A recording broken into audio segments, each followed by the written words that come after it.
Welcome to the SwellPro tutorial video.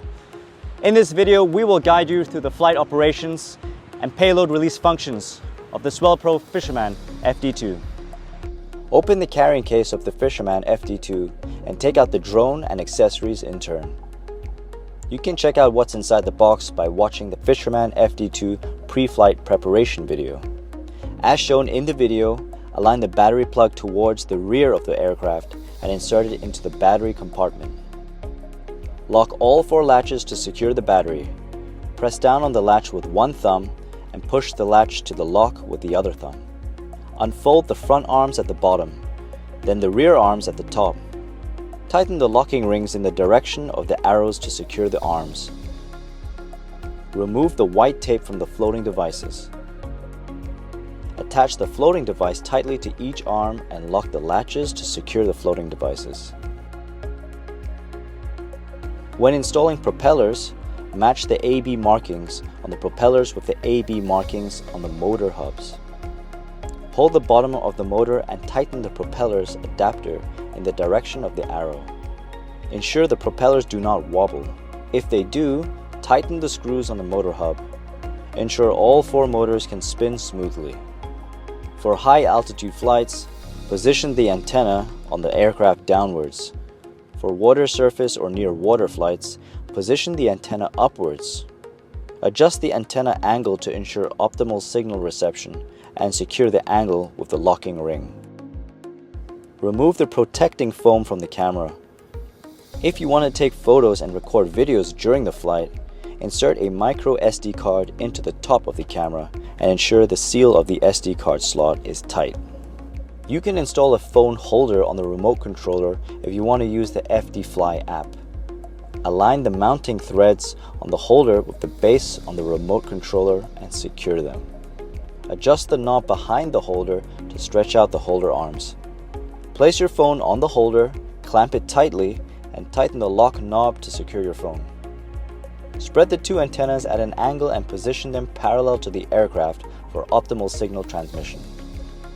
If the sunlight is too strong and affects the visibility of the screen, you can attach a sunshade to the screen. Before turning on the remote controller, ensure all top switches are in the up position. Press the power button on the remote controller once briefly, then press and hold it for 3 seconds to turn it on. Briefly press the power button on the bottom of the aircraft once, then press and hold it for 2 seconds until you hear a beep indicating the drone is on. After powering on, let the drone sit for 1 minute to complete self-checks. The drone's indicator lights will flash red and green alternately. Once the rear indicator lights turn solid green, the drone is ready for takeoff. For first-time flight, it is recommended to use GPS mode. Before takeoff, check the remote controller screen and ensure that the drone is in GPS mode. Battery voltage is above 24 volts and GPS signal quality is above 9. Attach the payload to the drone's release mechanism using a tether. Tie a secure knot in the tether. Toggle the payload switch down on the remote controller to open the release mechanism. Insert the tether and toggle the switch up to close the release mechanism. If the tether is long, weigh it down or straighten it to prevent it from getting caught in the propellers during takeoff. Choose an open area free of obstacles for your flight. The pilot should stand 3 meters from the aircraft before takeoff. Pull both joysticks down to the lowest position and then inward to unlock the drone's motors. Lightly push the throttle stick up to lift off slowly. Release the throttle stick and the drone will hover at its current altitude. Push up the left joystick, the aircraft goes up. Push down the left joystick, the aircraft goes down. Push the left joystick to the left, the aircraft rotates counterclockwise. Push the left joystick to the right, the aircraft rotates clockwise. Push up the right joystick, the aircraft flies forward. Push down the right joystick, the aircraft flies backward.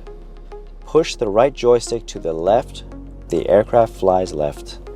Push the right joystick to the right, the aircraft flies right. Keep an eye on the drone's distance, altitude, horizontal speed, and vertical speed during the flight. You can adjust the channel using the buttons next to the screen if the video transmission is disrupted.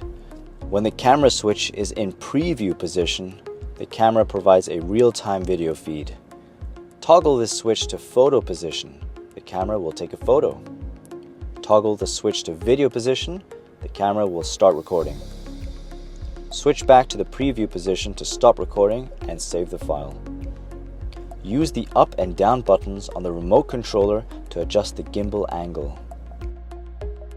When the drone reaches the desired location, the dual payload release mechanism can release two separate payloads.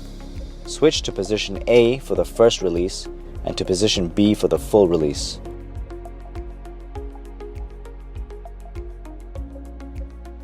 You can also control the flight and payload using the FD app. With the drone and remote controller turned on, go to your phone's Wi-Fi settings. Find the Wi-Fi to connect. Open the pre-downloaded FD app. Once the app shows a successful connection in the bottom right corner, click the Connected button to enter the map interface. The top left icon shows the drone's current status. The top right icons display the current flight mode, GPS signal quality, drone battery voltage, drone to remote signal quality, and remote control battery level. Click the three dots icon in the top right to enter the app settings. Set the return home altitude higher than the nearby buildings or objects and choose your desired fail-safe precautions for signal loss or low battery. It is recommended to maintain the default low battery alarm threshold. The bottom left orientation map shows the drone's position and orientation. Click the takeoff icon and slide to make the drone automatically take off and hover at 2 meters. Click the icon to collapse the function menu. Click the locate icon to activate the location function, showing the positions of your phone, home point, and drone on the map. To avoid map loading failures due to network issues, download the map to your phone in advance. Saved maps can be viewed in the map list. Click the icon to switch between tap to fly and waypoint missions. In tap to fly mode, you can select one waypoint on the map. Then you can set flight height, flight speed, if the drone will drop payload at the waypoint, and stay time after the mission. In waypoint mission mode, you can select multiple waypoints on the map. You can set the flight parameters for individual waypoints or delete waypoints. You can also click on the icon on the right to select all waypoints and set the flight parameters for all waypoints or delete all waypoints simultaneously. Click the icon to save waypoints missions and name them. Click the icon to execute saved waypoints missions. After completing the flight mission, use the return home switch on the remote control to activate the automatic return home function. The drone will automatically return to the takeoff point. When the drone reaches the return point and starts descending, manually control the left joystick to land slowly. Do not push the joystick all the way down to avoid crash. After landing, hold the left joystick at the lowest position for 3 seconds to lock the motors. Briefly press the power button, then press and hold for 2 seconds to turn off the drone and remote control. After each flight, rinse the drone's motors, gimbal, and release mechanism with clean fresh water to avoid corrosion. Thank you for watching the SwellPro Fisherman FD2 first flight video. We wish you a joyful and safe flight.